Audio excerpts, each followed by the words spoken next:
تاریخ کو تبلیغ سے بڑا سمجھا۔ حضرت مولانا انعام الحسن صاحب رحمۃ اللہ علیہ کا انتقال ہوا 1995 میں، تو میواتیوں کو بہت بڑا گروہ نظام الدین مرکز کے آگے ایک مسجد ہے، وہاں میں نے کئی نمازیں پڑھی ہوئی ہیں، وہاں مسلح ہو کے اکٹھے ہو گئے کہ اگر مولانا سعد کے علاوہ کسی اور کو امیر بنایا گیا تو ہم اسے قتل کر دیں۔ وہ مولانا صاحب بچے بالکل اس وقت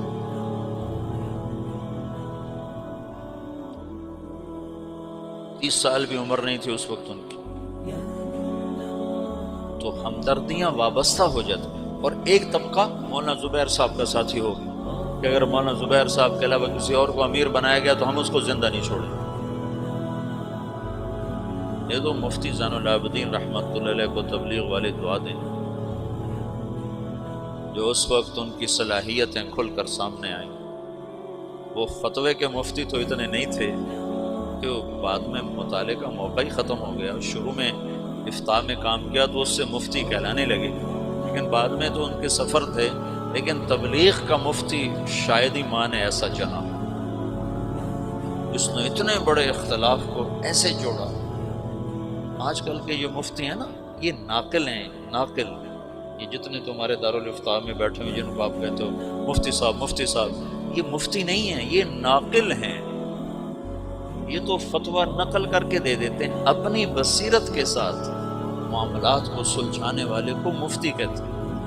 مولانا سعید خان صاحب کہتے تھے، 98 میں انتقال ہوا، اس وقت کہتے تھے پاکستان میں 2.5 مفتی ہیں، مفتی احمد علی سن رہے ہو؟ کہتے تھے پاکستان میں 2.5 مفتی ہیں، 2 پورے ہیں، 1 آدھا ہے۔ میں نے کہا جی کون ہے؟ کہ بتاؤں گا نہیں، بتاؤں گا۔ مفتی اس کو نہیں کہتے جو بدائے ثنائے سے فتویٰ نقل کر کے دے دے، اور عالمگیری سے اور تمہاری وہ کیا ہے در مختار سے یا ان کتابوں سے تمہیں فتویٰ نقل کر کے دے دے۔ یہ تو ناقلین ہیں۔ اب تو یہ بے وقوف 1 سال تخصص میں کرنے کے بعد خود اپنا نام کے ساتھ مفتی لکھتا ہے، مفتی طارق جمیل۔ تو الو کو عبارت پڑھنی نہیں آتی اور خود اپنے نام کے ساتھ مفتی لکھواتا ہے۔ مفتی کا مطلب ہے مفت کی کھانے والے، ویلیاں کھانے والے۔ مفتی اس کو کہتے ہیں جو اپنی بصیرت کے ساتھ مسائل کی گتھیاں سلجھا دے۔ ساری زندگی مفتی صاحب رحمۃ اللہ علیہ کی قدر، اللہ کا شکر ہے تمام اکابر کی قدر دل میں رہی۔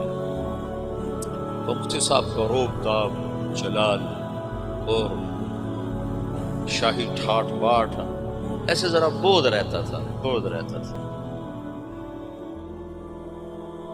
لیکن پہلی دفعہ ان کی عظمت اور ہیبت سامنے آئی جب 95 میں حضرت جی رحمۃ اللہ علیہ کا انتقال ہوا، اور جیسے انہوں نے تبلیغ والوں کو سنبھالا، مفتی صاحب نہ ہوتے تو نظام الدین میں پھٹا پڑ جاتا، اور ڈائمنڈ والے نظام الدین سے الگ ہو چکے ہوتے۔